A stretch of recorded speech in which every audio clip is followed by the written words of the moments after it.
1 minute ago. He didn't love me. He needed me silent. Jane shocks court. Jane hadn't slept in days. She had seen the lawsuit online. Cassie Ventura, the woman who had once been Diddy's longtime girlfriend, had filed a brutal legal complaint accusing him of abuse control and psychological terror. The headlines were everywhere. Cassie sues Diddy for abuse. Music mogul settles for $20 million.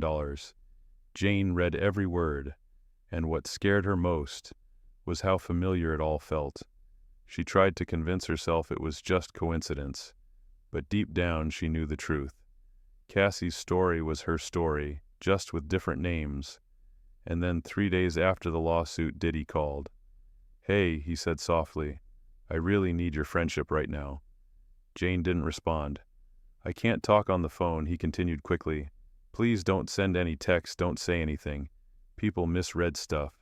His voice was tight, not angry, just nervous. Then he added, "My love is real. You know what I'm saying? We just got into some kinky stuff I thought we both enjoyed." Jane's chest tightened. That was it. That was the moment it all shifted. She had spent months trying to make sense of their relationship, the secrecy, the hotel nights, the way she was never introduced in public. Now she saw it for what it was. He wasn't reaching out to heal. He was reaching out to control the fallout. "I've been crying for 3 days, Jane finally said. "I can't sleep. Reading all that, it's word for word. It's crazy. It feels sick in my soul." Silence, and then she hung up. That call, secretly recorded by Diddy's chief of staff, Christina Coram, became a key piece of evidence. Prosecutors say it shows Diddy trying to silence potential witnesses, just as the Cassie story was blowing up. But for Jane, it wasn't about evidence. It was about waking up. She remembered something she had buried a night in Las Vegas weeks before the lawsuit. The suite was private, elegant, and eerily quiet. The people inside were all powerful. One man in particular stood out, a world-famous rapper, someone she had grown up listening to. He wore a limited edition Yeezy hoodie that had never been released publicly. His wife was there too, poised and silent. In the center of the room, an escort was with another woman on display while everyone watched. Nobody flinched. Nobody reacted. Except Jane. She left quickly. She didn't ask questions. She didn't speak about it again until now. She didn't name anyone. But in court, when asked what she saw, she simply said, "Power, normalizing the abnormal," and silence so loud it felt like pressure. That memory came back to her right after the call with Diddy. She started to question everything. If that moment had once felt like an anomaly, now it looked like a pattern. Jane realized she wasn't just afraid of Diddy. She was afraid of what she was starting to see behind him. And now she had a choice to make. She could stay silent, or she could tell the truth. And when the court called, she said yes. She didn't know then that the call would resurface. She didn't know her words would echo in a federal courtroom months later.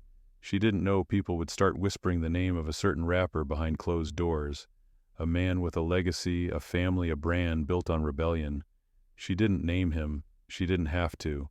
But the internet did, and everything was about to change. The day Jane walked into the courtroom, everything inside her screamed to turn back. Cameras clicked outside. Reporters whispered as she passed. But it was the silence inside the building that rattled her most. The court clerk led her down a quiet hallway into a side room where prosecutor Linda Caldwell waited. She gave Jane a reassuring nod, then gestured to a chair. Ready, Jane sat. "No, but I'm here." That was enough. The doors opened. Jane stepped into the courtroom. She avoided looking at Diddy.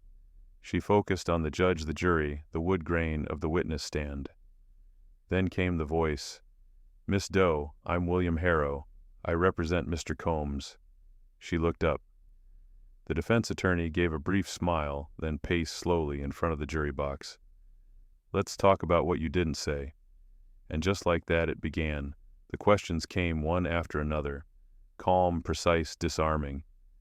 "You said Mr. Combs kept your relationship secret. But didn't you once tell friends you were proud to be with him? Yes. So which is it, hidden or proud? Both. I was proud of who I thought he was, not what he turned out to be. He nodded slightly. Interesting. Let's move to February. Your birthday. Jane flinched. He threw you a private party, flowers, champagne, designer gifts. You posted smiling photos, yes? Yes. Was the smile forced? No. But it wasn't real either. So you lied. I survived. A few murmurs rippled in the gallery. Let's talk about survival then. You stayed in luxury hotels, flew first class, accepted expensive gifts. That's not typical abuse behavior, is it? Jane looked down. I didn't know it was abuse, not yet. The defense attorney tilted his head. Ah, so now you do. Convenient timing. Prosecutor Caldwell. Objection. Argumentative. Judge. Sustained. Move on. Miss Doe, tell us about Las Vegas. You claimed you saw inappropriate behavior in a hotel suite. Yes. Did Mr. Combs bring you there? No. Was he there seen? No. Then why mention it? Because he was part of the world where this was normal. Did you name anyone else in that suite? No. Why not? Jane met his eyes. Because power protects itself. Silence. Let's move on, he said, flipping a page. You continued to see Mr. Combs after these incidents. You sent him intimate messages. You traveled with him. You even told him you missed him. Yes. Then you weren't afraid. I was terrified. Of what? Of being discarded, of being exposed, of not being believed. He paused. Or maybe, you were afraid of losing him, Jane exhaled. I was afraid of losing myself. It landed. The jury leaned in. The defense attorney took a step back, regrouped. Let's talk about your voice memo. When did you record it? A few weeks after the Vegas trip. Why then? Because that's when I realized I wasn't alone in what I was experiencing. He raised a brow. You mean other women? I mean other patterns. Caldwell rose. Your Honor, may we play the audio again for context? The judge allowed it. The courtroom filled with Diddy's voice, aggressive, then affectionate, controlling, then caring, a performance. The tape ended. Jane sat still. Nothing further, the defense attorney said quietly. Jane looked straight ahead. The truth was no longer hers to carry alone. It was now in the room, and it was undeniable. During the break, Jane remained seated alone at the end of a long bench in the hallway. Her attorney offered water. She shook her head. For the first time since this all began, she wasn't trembling. She remembered a moment in December, just before everything changed. Diddy had asked her to meet him at a penthouse in Manhattan. She arrived to find him pacing, eyes dark. You're not talking to anyone, right? He had asked. No, he nodded, then handed her a Cartier box. Happy early birthday. He had been unusually quiet that night. Barely touched his drink. Barely touched her. She now realized that wasn't detachment. That was fear. Not of her, but of what she might say. That night wasn't the only one. The love letters came after moments of tension. The flowers followed silence. The trips were offered only after she stopped responding. He didn't want her. He wanted her silence. And the defense's cross-examination had tried to twist that to suggest that love gifts, luxury, erased harm. But Jane knew better now. She remembered laying awake one night next to him, his arm draped around her, as he whispered, "If you ever leave me, just remember no one's going to believe you." Then he kissed her cheek. That was Diddy's power. He made the threat sound like a lullaby. When court resumed, Prosecutor Caldwell stood with a flash drive in hand. Miss Doe, can you confirm this is your voice memo? Jane nodded. It is. The judge allowed it. The courtroom fell still. This time the audio wasn't just about tone, it was proof. Diddy's voice, low and firm. I need you to shut it down. If you talk, everything falls apart. Then, you know I got you. You know you're special. Don't ruin that. A pause, then softer. Let me take care of you. We're family. Jane looked down. This is the voice you lived with, Caldwell asked. Yes. And this is what you believed was love. Jane took a breath. I didn't believe it. I wanted to. The courtroom remained silent for several seconds. Even the judge didn't speak. Caldwell turned to the jury. No further questions. Jane stepped down, but she didn't leave the truth behind. She had brought it into the open, and now it was undeniable. Jane didn't go home that night. After leaving the witness stand after the courtroom emptied and the press moved on to the next headline, she sat in the back of her government-assigned car, staring out the window as the city blurred by. It wasn't over, not even close. She had spoken the truth, but she could feel the ripple still building. What came next would either vindicate her or erase her entirely. In her hotel room, she lay on top of the covers, still in her court clothes. Her phone buzzed repeatedly, but she didn't look. She wasn't ready for what the world had to say. There was a knock at the door. Jane didn't move at first, but then came the voice, "It's Linda, just me." Prosecutor Caldwell stood in the hallway, holding a file folder and 2 coffees. She didn't say anything at first, just handed Jane a cup and sat down beside her. "We got something this morning," Caldwell said. "No name, no sender. It just appeared. Defense hasn't seen it yet." She slid the folder across the table. Inside was a sealed envelope, thick, slightly yellowed. One bold line across the front, Vegas format 01, confidential, hand only to primary. Jane stared at it. What is this supposed to be? Caldwell kept her voice low. Looks like internal logistics. Could be from inside Diddy's team, chief of staff, fixer, someone who knew what was happening. Why send it now? Maybe guilt, maybe fear, or maybe someone's finally done watching. Jane didn't respond. Next morning. Courtroom locked down. No press, no gallery.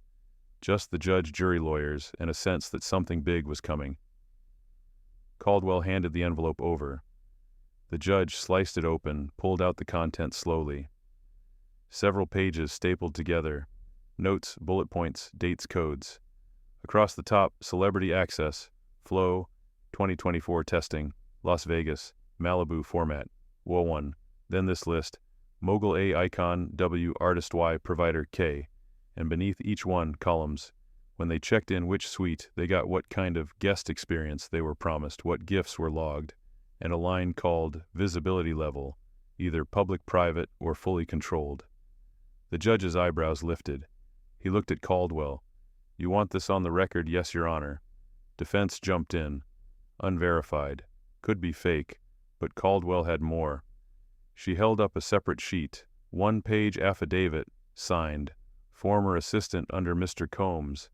She's been overseas since February. The judge skimmed it, then read aloud. The Vegas format was real. Code names were used for all high-level guests. Rooms were rigged for audio. Women were assigned under pre-approved tags. Anyone who refused to comply disappeared.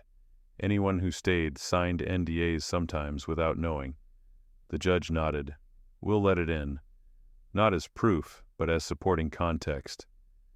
Jane's hands tightened in her lap. She had lived this, just never seen it printed. Next, they brought in someone unexpected. A cyber specialist, Homeland Security. He didn't take long. Said they'd intercepted chat logs from burner phones, tied to a known associate of Diddy. The phones were wiped remotely, but fragments remained. A few key messages. Icon W is nervous. Only wants verbal agreement. Avoids texting. And Provider K's girl panicked. Sent her to desert hold. Let her cool down. No names, just initials. But the room picked up on it.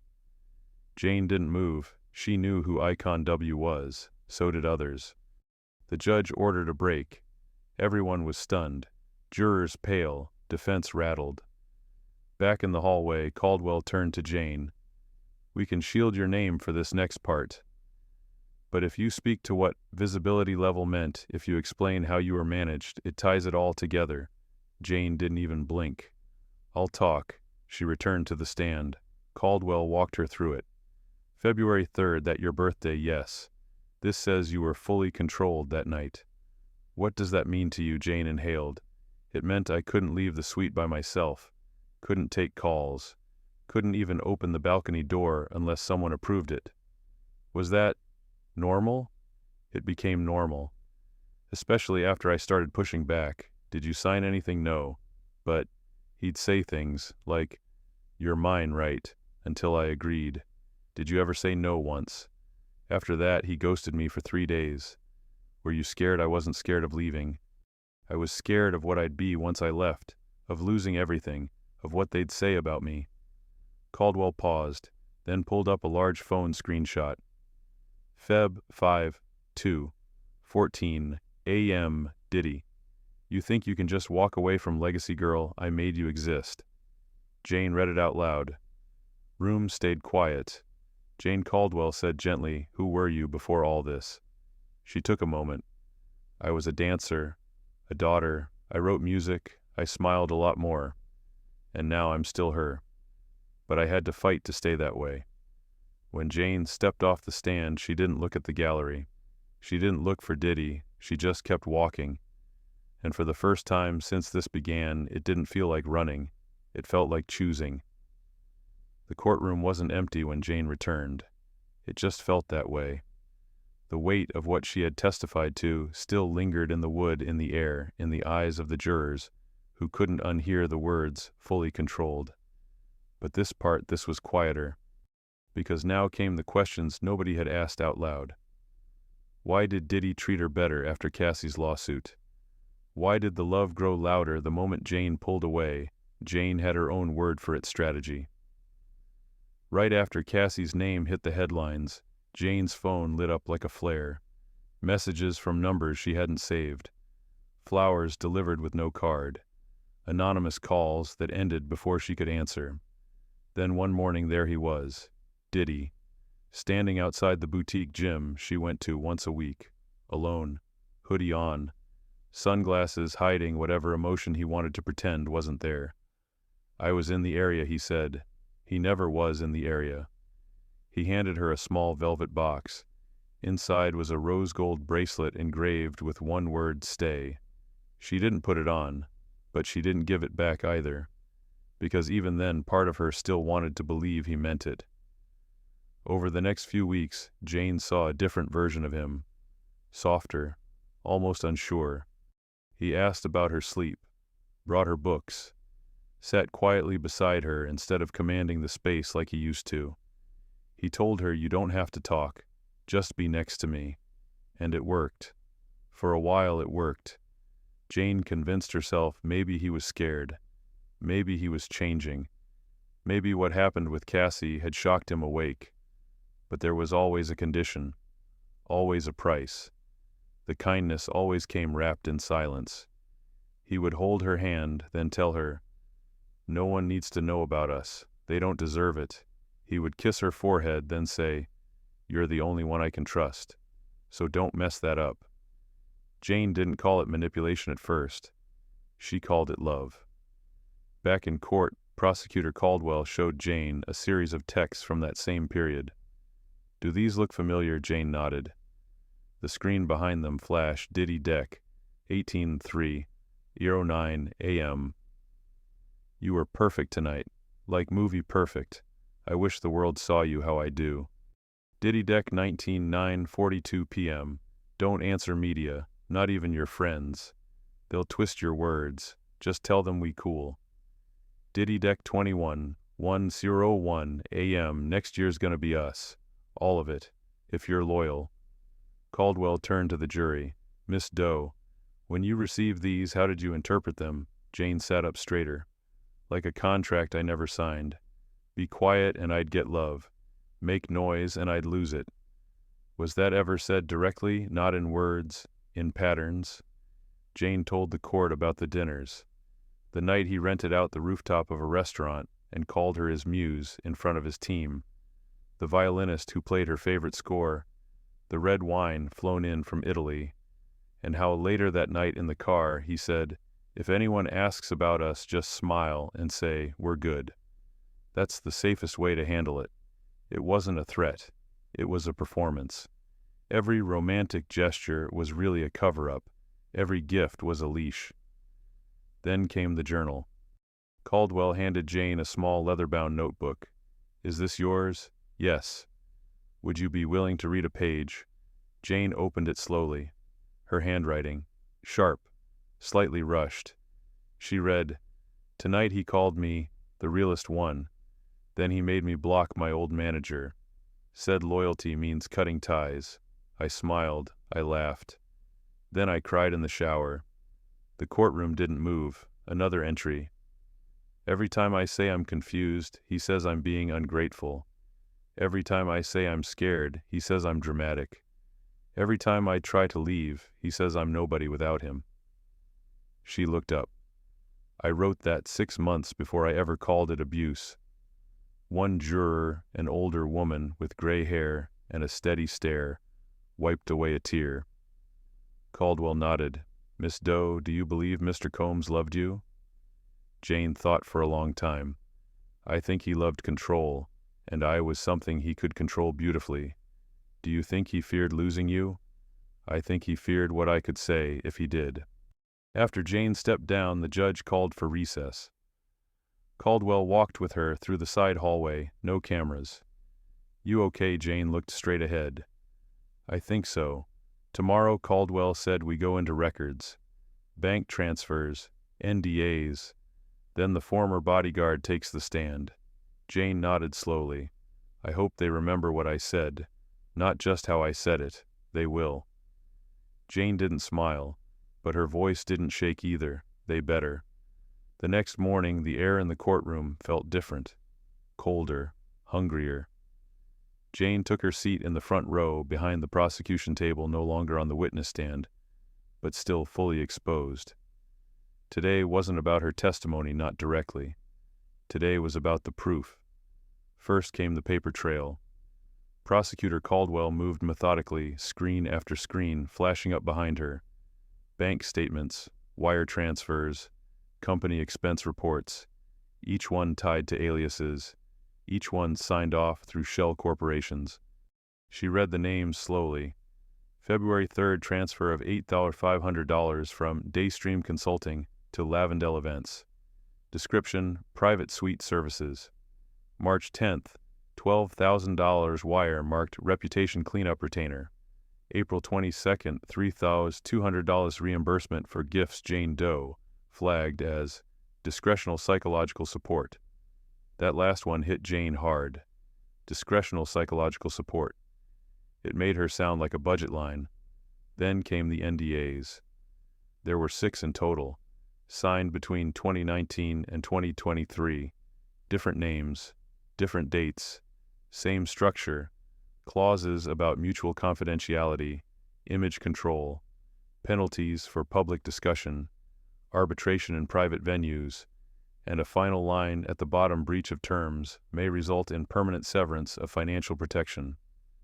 Caldwell didn't say Jane's name. She didn't have to, because the 6th NDA was dated 2 days after the Cassie settlement. The signature was blurred, but the initials were JD. Jane stared at it, her face unreadable. The screen went black. Now came the final hit: the bodyguard. His name was Marcus Lane, mid-40s, built like a wall, dark suit, buzzed hair. He stepped into the room and didn't look at Diddy once. Caldwell kept her tone neutral. Mr. Lane, how long did you work for Mr. Combs? 11 years. Did you interact with Jane Doe? Yes. Do you recall the evening of February 3rd? I do. What did you observe? Lane shifted. She was crying in the hallway outside the suite. Security was ordered not to approach. He said she just needed to cool off. Did she try to leave? Yes. Twice. Was she allowed to? Number Jane closed her eyes. Caldwell pressed further. Mr. Lane was there ever an instance where you were instructed to follow track or intimidate Ms. Doe? Lane didn't hesitate. Yes. After she disappeared for 4 days, I was told to locate her and remind her of what was at stake. What does that mean? Lane looked at Jane. Then the jury. It meant telling her that if she talked, things would get very uncomfortable. Did you say that to her? Yes. What was her response? She cried. Said she just wanted to disappear. The courtroom was dead silent. Caldwell showed a copy of a text. Diddy to Lane. She's starting to crack. Don't let her do something dumb. Then another, if she wants freedom, let her know what that really costs. Jane felt something shift in her chest. Not pain, not fear, relief. Because finally the illusion was gone. The defense tried to cross-examine Lane, but the damage had landed. He repeated everything. Calm, steady. Every word pointing not to chaos, but control. They asked why he was speaking now. He answered, I have a daughter. She's 20. I watched her read the headlines and ask me if it was true. I couldn't lie to her anymore. As court adjourned, Jane didn't stand right away. Caldwell sat beside her. You all right? Jane nodded. Yeah. Then added, it's not even about me anymore. Outside, the reporters waited. Inside, the silence grew heavier, but for once, Jane didn't carry it alone. When Jane woke up, the sky outside, the hotel was gray. Not stormy, just heavy. The way the air feels before something breaks. It was the final day of testimony. Courtroom security had doubled overnight. Metal detectors buzzed louder. Phones were banned. Inside the building, whispers moved like smoke rumors about what the defense would try next. Jane sat alone in the witness lounge. Caldwell walked in quietly and handed her a copy of the docket.